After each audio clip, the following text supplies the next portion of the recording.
Welcome to the empowering world of Ladies Who Leap podcast, where brave souls share their remarkable journeys of venturing beyond their comfort zones to craft lives filled with passion and purpose. Tune in to hear the awe-inspiring tales of individuals who dared to defy their fears and embrace the unknown, paving the way for a future they truly adore. Welcome to the Ladies Who Leap podcast.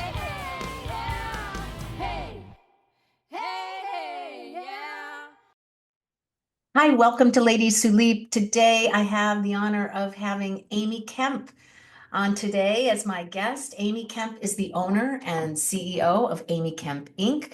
In her work within this growing company, Amy helps leaders and business professionals understand how deeply thought habits impact every part of their work and lives. As a certified habit finder coach, Amy has led over 400 female business leaders through a 4-month small group engagement called Encounter. This experience is designed to help clients replace subconscious thought habits that are no longer serving them with more healthy ones. She has worked through the Habit Finder curriculum with hundreds of leaders in one-on-one settings and with leadership teams at small and large companies. In addition, Amy teaches 2 engaging online courses every year in the fall and spring that are designed to challenge and expand her clients' understanding of themselves and to welcome new, curious people into the scope of her work. Some of the most popular topics in her library of offerings are money is a mirror, very interesting, and a boundary is not a wall.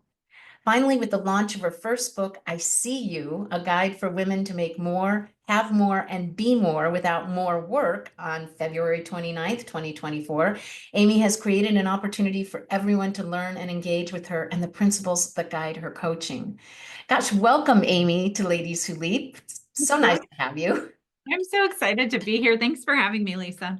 A lot of your topics, especially when you're talking about unconscious mind and replacing some of those things with good habits that, getting rid of the bad habits that are no longer serving you and then replacing them with healthy ones. That's a really good topic that I'm very interested in talking to you about. But I do like to start with my client and my, not my clients, my guest's childhood. Oh, Right? When did you realize what you were good at and what you could possibly do for a career? Who influenced that decision maybe early in life? mm, that's a great story or a great question. I have always been and I was an interesting child. I was always a reader, always a learner. One thing my mom would have told you in raising me was that I was a diligent tracker. So, for example, I went to a basketball camp when I was maybe in 4th grade, and it was at a local university. And I went with a group of my friends, and it was an overnight camp. So it's kind of a big deal. We got to stay in the dorms, and I was in a class where a lot of my friends had older siblings who were really good athletes. And that wasn't really the case for me as much, but I was grouped with these girls. And so we went to this basketball camp. Well, they divided the camp into Huskies, which was the mascot of the university, and then pups, who were like the not as good players, right? No, okay. So all my friends got put to the Huskies, and I was still a pup. And I did not like it at all. But this is the reason I'm telling you the story is that I came home and I remember the head coach saying, if you tracked the number of shots you took and you shot this many free throws and this many shots and you did it every day, I promise you that in the long run, you'll end up further ahead. And I thought, okay, well, I can do that. And so I created these elaborate tracking charts and I did it. I shot the shots every day. And what's really cool, we went on, this whole group of us went on to have a really successful high school career together, but then there were only 2 of us that ended up playing in college, and I was one of them. And so it's just a good story that sort of represents that I would I would work at something with this very ferocious daily consistency. Like I would do the boring small things always, and I would track them and I would be very consistent about it from a very young age. I'm still that way today, I would say, even in And building. that's how you create habits. I mean, Right. so you were at that young of an age realizing, well, it was great that someone, an adult, gave you that information and you just grasped it and moved with it. Yes, Yeah. absolutely. Yeah. Yeah. So that was someone who made an impact on Mhm. making the decision of your life. So Yeah. since this is, and we'll start early on this, but since this is the Ladies Who Leap podcast, can you talk to the first leap that you took in your life and how it transformed you? Mm. Well, I think one of the first leaps that I took, and it's interesting, I'm teaching about this at a workshop I have on Friday, so it's fresh. I was just kind of telling this story in my writing of my class that I'm teaching. I had my very first professional career for a few years. I was a high school English teacher. And I was very creative and innovative. I was confident. And I had a principal who was nearing retirement, and he wasn't super thrilled with me. And it was probably the first time in my life, truly, because I was such an overachiever and I would always, do my homework on time. And I just really was easy to teach and coach. But this guy, he was not super thrilled with my enthusiasm. So, and I think he was just kind of on the end of his career. Also, I'm very tall and he was very short. I think he really did not like that also. Which always, it's Talk just about intimidation. Yeah. so in any case, we had a meeting with the English faculty where he said, we're not going to allow students to move from advanced English to regular English just because they don't want to do the work. And so everyone agreed, okay, if they're tracked in this way and they're capable, they should stay there just because they're lazy. They can't decide to do less. Okay, everyone agrees. I didn't even think about it really. So 2 hours later, I went down to my mailbox, and in my mailbox was a drop slip for his son, who was in my advanced English class, down to the regular English. Oh my gosh. And it was saying a lot without saying any words to me. Um, it was devastating. There were other interactions with him, but I will tell you, it took a toll on my confidence. And he had all the power in the situation. I mean, who was I gonna tell? Right? Like, what was I gonna do? I'm this second year teacher. I'm so young. And so it was just a way of him letting me know that he had power and he could do what he wanted, right? I think the thing that I learned from it and what I'm grateful for in retrospect is that it drove me to go to a bank and actually start a very small business on the side, because I needed an outlet. I needed something else. And it turns out I'm really, really good at business.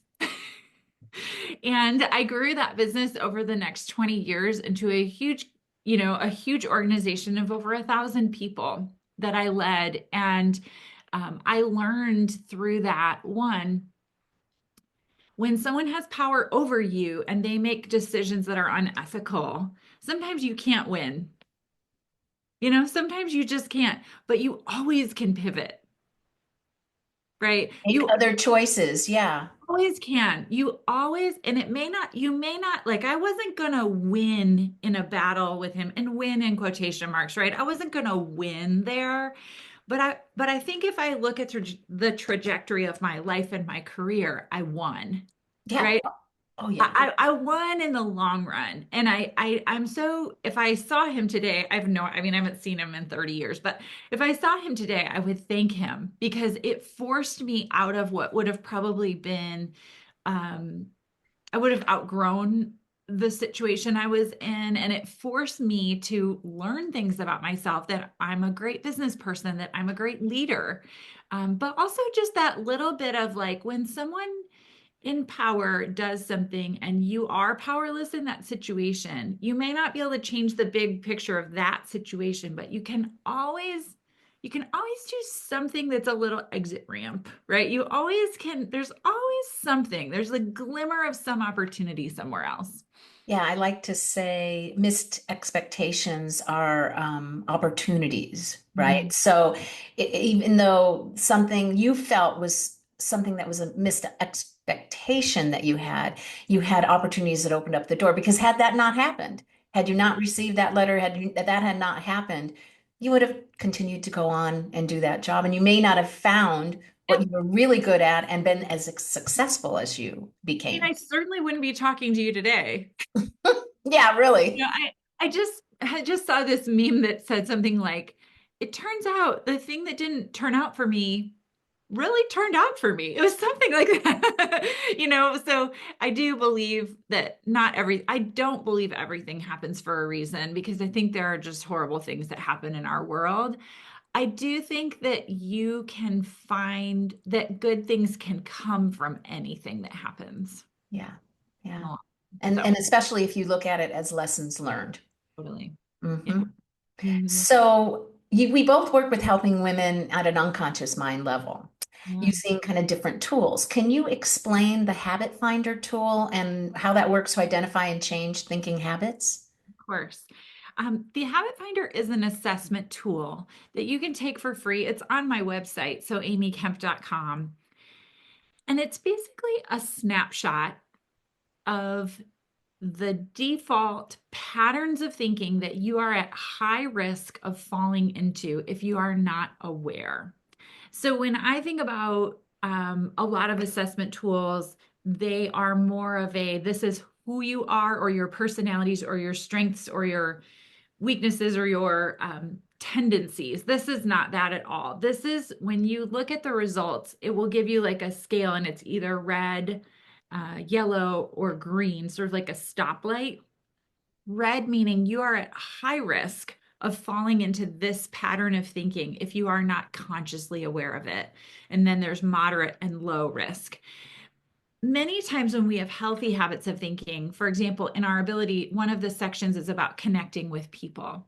If you have very naturally healthy habits of thinking subconsciously about connecting with people, you'll have instincts about people. You'll have a gut feeling about who to trust and who not to trust, or you'll know how to have those more accurate, difficult conversations with people so that you can protect yourself, but also protect the relationship. But if you have habits of thinking with risk, uh, you'll tend to either make presumptions about people based on their appearance, or their title, or their station in life, whatever, their age, where they live, what car they drive. You will not confront things that are happening that are inappropriate or that need to be addressed. There's all kinds of risk around those habits of thinking. I always describe it like if there's a risk of a terrorist attack and you're at the airport and you're going through the TSA, you're going through the line, the security line. If the risk is high, what do? We slow down, we pay closer attention, we're more deliberate with our actions, we check things more carefully. We maybe bring in people around us to support us more. There may be more of a team involved to support you in the areas where you have risk. It doesn't mean you're doing anything wrong or you're bad at something. It just means you have risk. And so you've got to really slow down to make a conscious choice in those spaces that is going to serve you. Whereas if you have a low risk, you might just move more quickly. You don't have to think about it so much. You can be more independent. And you can just kind of trust your first, that looks good, and you kind of let it go. So, Yeah, it's something that I have an assessment tool that I use called the Being Profile, and it's assessing your healthy and unhealthy relationship with certain aspects of being. So it's in line with what you're talking about. How are you being when you're fearful or when you have anxiety? How do you react? Do you stop and look at, like you said, evaluate the risks and then take the assessment and then move forward, or do you just completely freeze? And mm, so this is really good because that's giving that habit finder tool is giving you an idea even more about how you work and perhaps what areas you need to really delve into and become more aware. Because a lot of things just happen unconsciously with triggers and stuff, but becoming more aware almost consciously of when this is happening and how you react is really important. Yeah. we're all we're hardwired to survive. So when you see a habit of thinking that is at high risk, you haven't done anything wrong. For the most part, what you've done is you've survived. The problem is when you employ a survival mechanism past the point of needing it, it becomes really damaging and it really becomes detrimental. And so it's about bringing awareness. It's the awareness. The other thing I love is that we are not our thoughts. We're not. Our thoughts are just things. They're floating around. They're out there, and a lot of times we aren't even aware of that. We're living in them. And particularly right now, I'm just finding people are swirling inside their Floating. I head. call it floating. Yeah, just kind of floating through life and not really being conscious of what it is and how you're reacting to things. And then Yeah. how it's affecting you because the mind and body connection is so strong.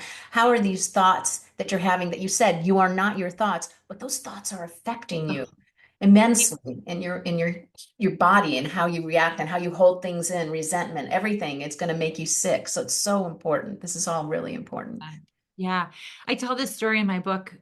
There was a woman that I was working with who had been operating at this pace that was just unsustainable. And she did amazing work building a nonprofit that has served in such unbelievable ways in our world, a very specific population of people. That being said, the pace of her growing this was just unsustainable. And she went to the ER. She was having like a hard time breathing and, just really not feeling well. And the doctors, when they checked her out, said, "Oh, when did you have your heart attack?" And she said, "My heart attack. I've never had a heart attack." And they said, "Oh, you've most definitely had a heart attack. We can tell from the testing we just did." And she said, "I've never," and they kind of went back and forth and they said, "No, you've had a heart attack." And he said to her, um, "Women have silent heart attacks all the time." Wow. Yeah. I will not ever forget that as long as I live. There were multiple reasons. One, just because I felt so just there's this overwhelming feeling about what we're sacrificing and what it's costing us, right? But also you have to be pretty out of touch with what your body is telling you to have a heart attack and not know it. Yeah. I And mean, that's when you you have were, ignored it and overridden that for quite some time to be able to override that level, that intensity of of an episode.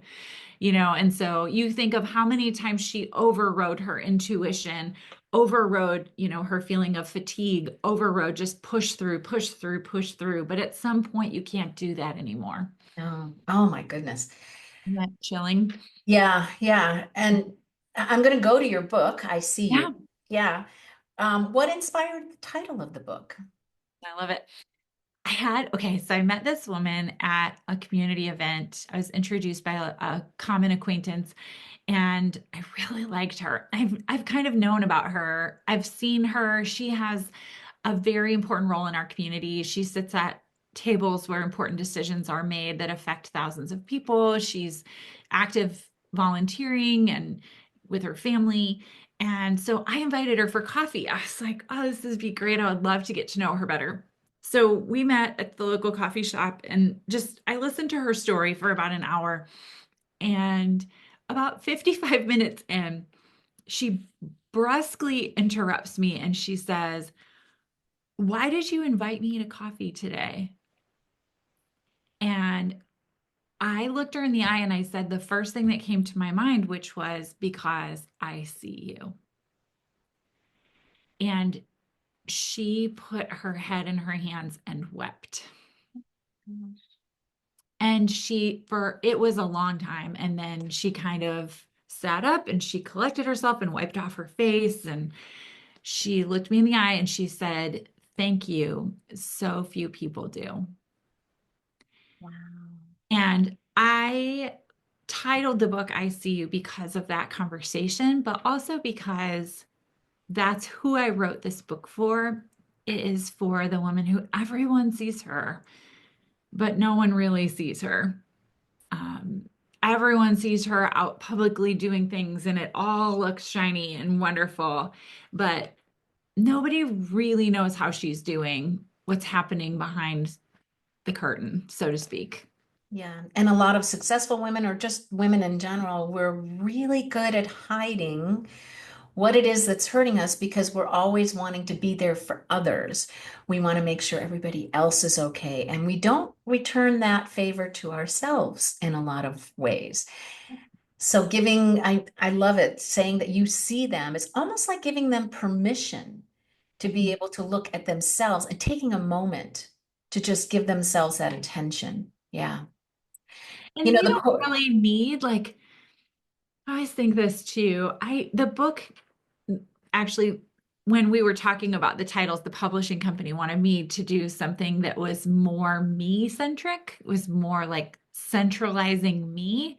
But that isn't really what I'm interested in. In fact, it's been funny because the promotion of the book is just, I told one the other day, I'm just kind of tired of myself, like, talking about me because I'm so interested in other people. And this book wasn't about me. This book was about the people I serve, and it was for them. And so that was a really important distinction for me, even in centralizing the title of it. It was about the person I wrote it for. So, And interesting that you had to really fight for that with the publishing company to you help them know, understand you're writing a book for women and you want them to know that you see them because yeah. the book is for them. In fact, the core message of the book is that you can't outwork your thought habits, right? We're talking about habits. What does that mean? What are thought habits? How do they affect people? Yeah. There comes a point in your career, or you're building your business, or you're building the nonprofit, or you're moving up the chain of command in your organization, whatever that is, where to get to the next level of influence, impact, or income, it's not about working more hours or working harder. In fact, if you keep working harder and more hours and more, it can have at that point a negative effect on your ability to move forward. And you hit this point.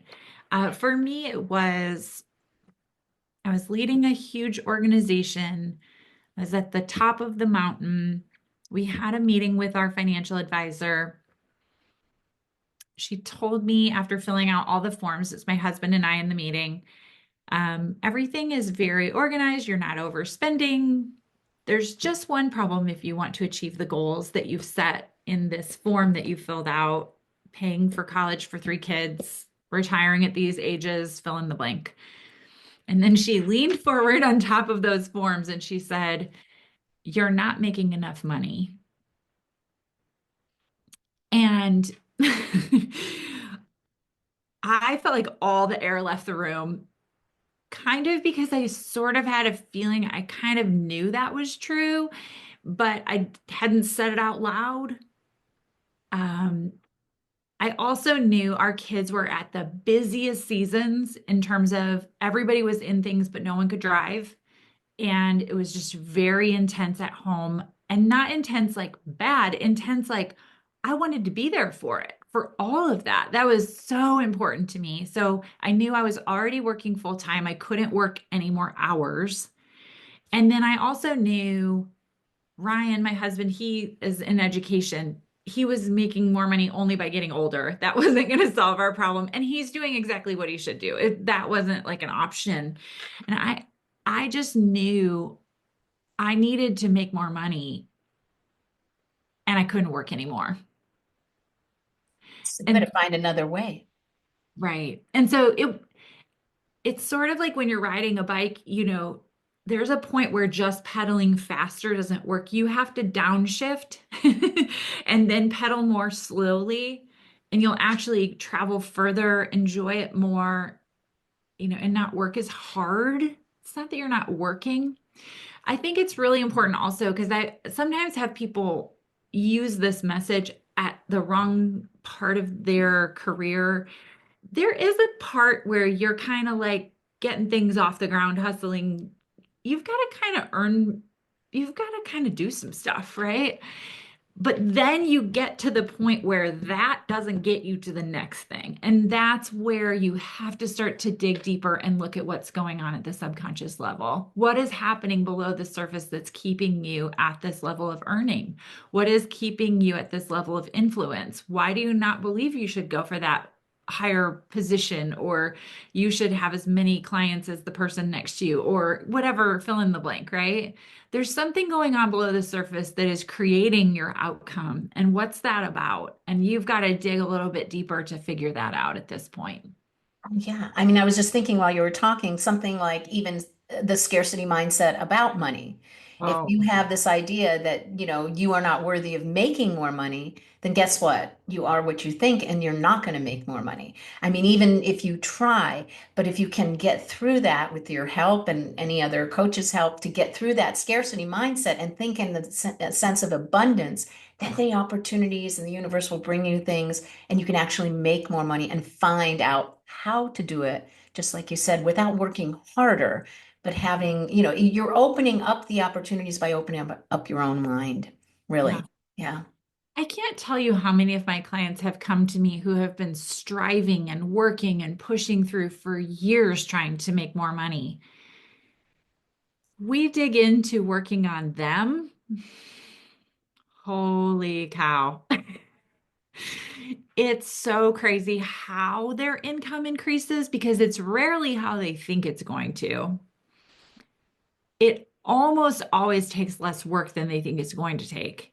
And to a person, they'll always say, like, I didn't think that was how that was gonna that was gonna play out, right? Like, I didn't know that, that's the route it was gonna take me. But it almost always comes through them digging deeper and figuring out some things about themselves.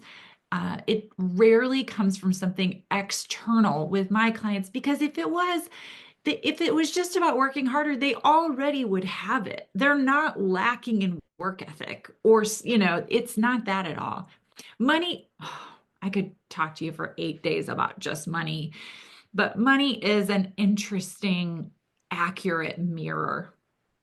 It has so much information for us, our relationship with it, our ability to receive it, our thoughts about it, our experiences with it.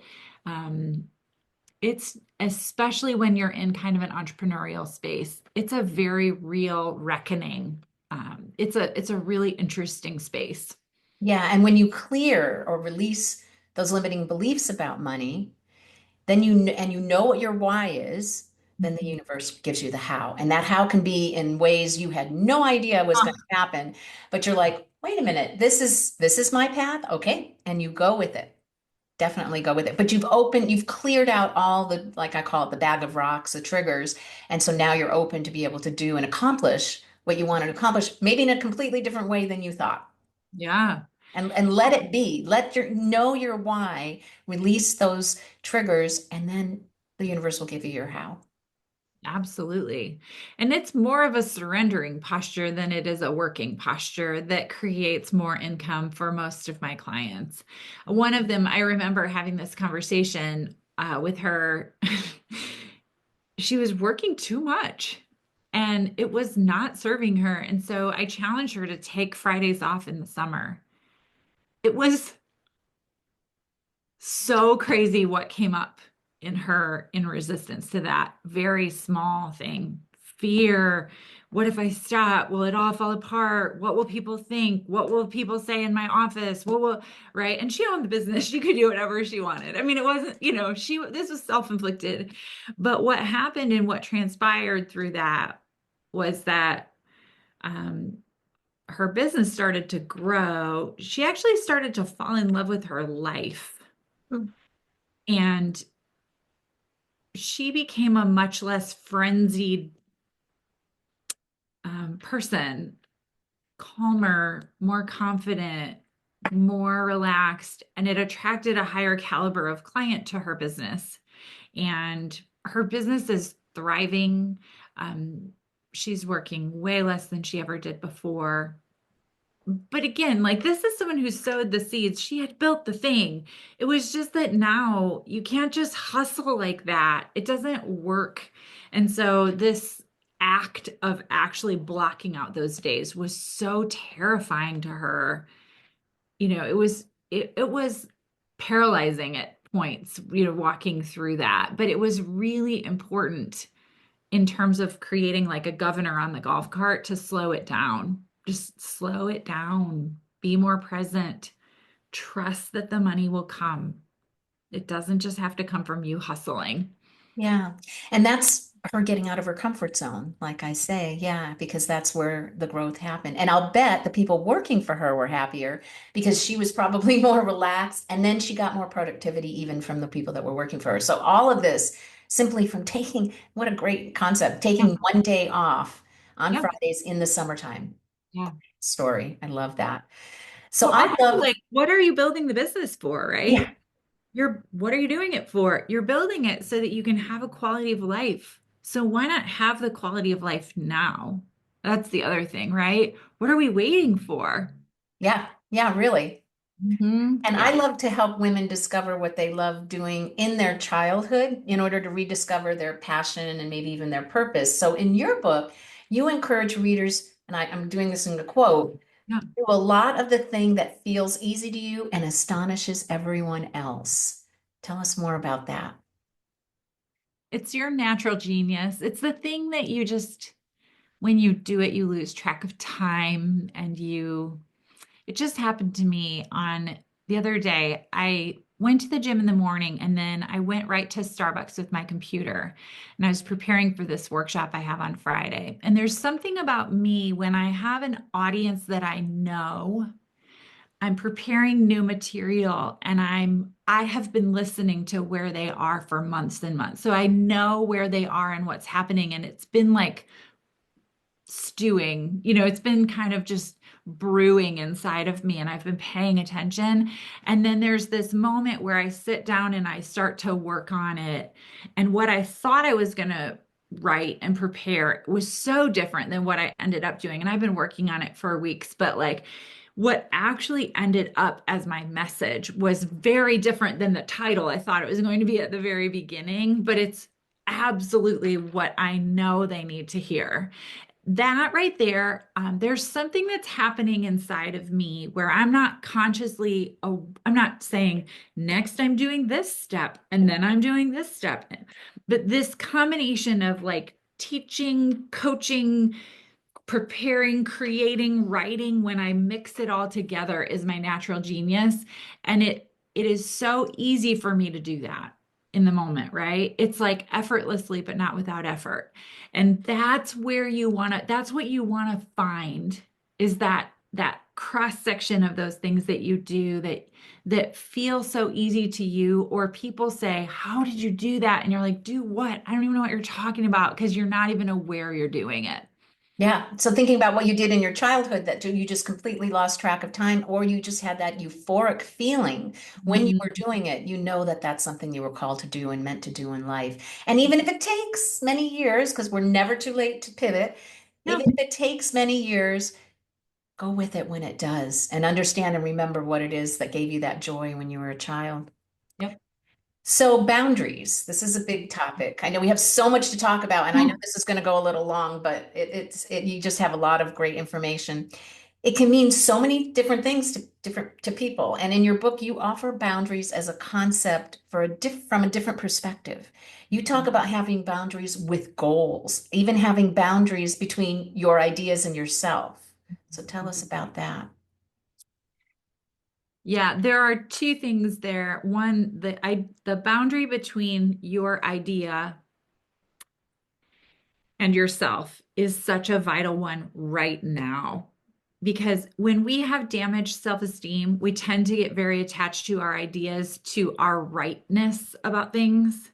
We think that our beliefs are right and everyone else is wrong, and we will legitimately plow over people in an attempt to maintain that rightness.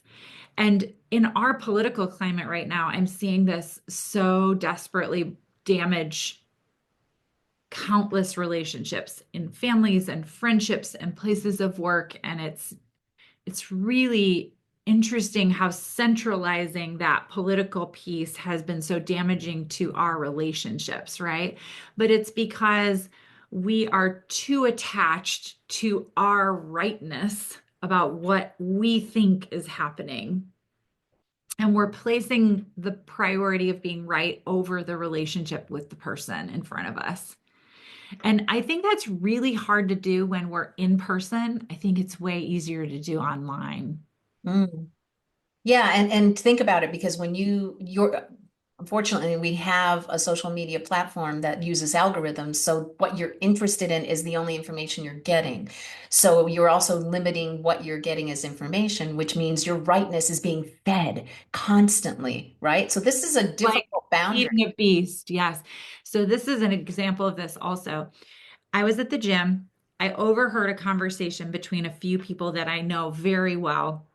I talk to them every day. Their interpretation of something that had just happened in our political realm could not have been more different than mine. I'm telling you, could not have been more different. There were a few things in that moment that I realized. One was that I was having a full body reaction. I was fight or flight, and they didn't even know I was listening to them. They weren't talking to me. I was not a part of the conversation, but I was so activated that had you like touched me or something at that moment, I think I would have hit you. I mean, I was so angry and like frustrated with their perception. But then I realized, oh, wait a second.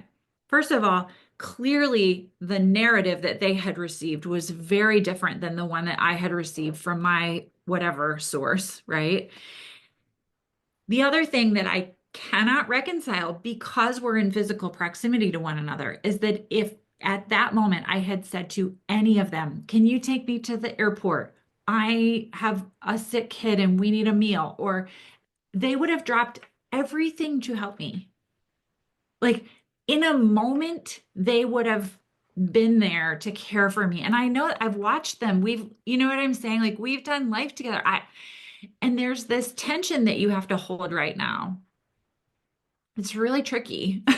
Yeah, and it's I'm very not affecting to your own body. Yeah.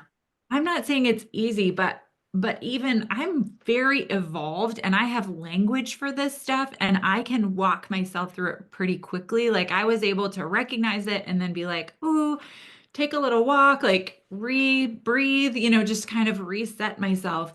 But what I'm finding is the physical proximity makes it impossible for me to hate them. I can't hate you because I know your mom has Alzheimer's, and I know that you're having a hard time with your teenager who's rebellious, and I know that your job is hard right now, or I know, like, when I know your story and you're sitting next to me, I can't hate you, even if we have different beliefs, even if we're listening to different media sources. And so that's a boundary. I know we don't talk about boundaries that way, but there is a boundary between my belief system there, right? And then the people in front of me.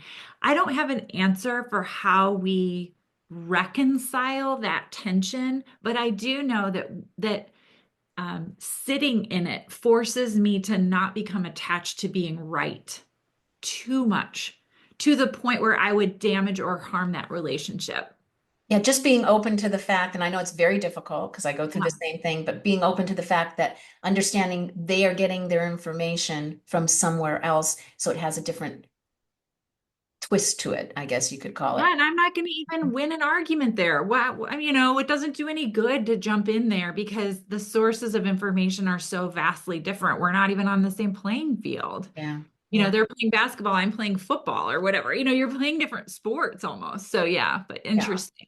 It's just an interesting spin on boundaries. Now, I'm not going to get into it because we're starting to run out of time, but there Yeah. are seven beliefs about you offer seven beliefs about structure in the book.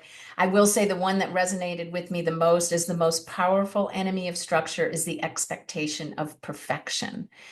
So I want to bring that to everyone's attention, get a copy of the book because I wanted to hear more about it, but I know that as women, we really try to be perfect all the time, and you don't need to be perfect. You can be imperfect and still love yourself and still be a good person. So I'm going to get your book, and I know that that's going to be a chapter that I really want to understand. And so I stress to everyone, this is a great book, and you really need to. That one in particular was one that really stressed to me. Lastly,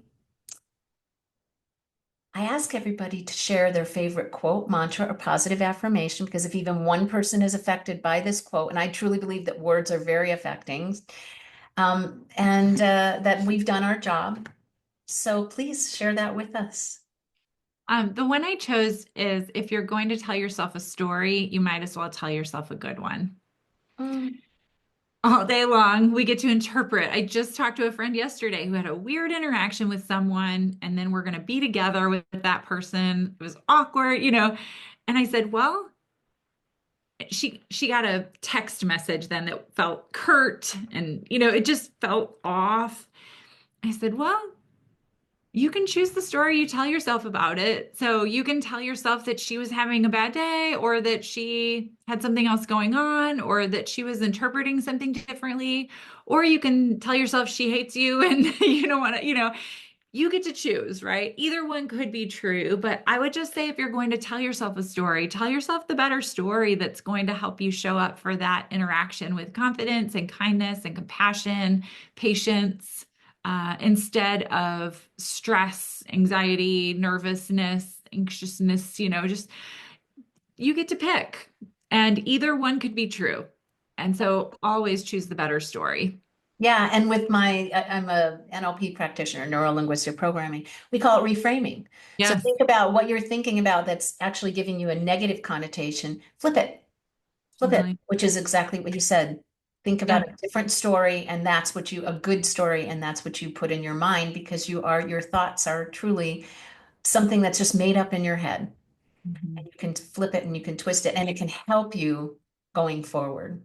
Absolutely. So Amy, I'm like, as soon as I was going to say hang up, but as soon as we stop this podcast, I am going to turn around and get your book. Just please share how people can get a hold of you and Yeah. find out more about you. I'd love that.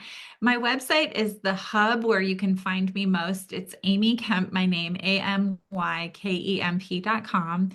There is a book tab. You can order the book right through there. It takes you to all of the places where you can get the book. It is on Audible also. If you're a listener, it's in my voice, so you can listen to it that way as well.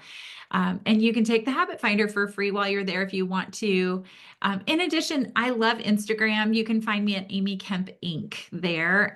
You can follow along with all of my fun posts and what's happening in my business there as well.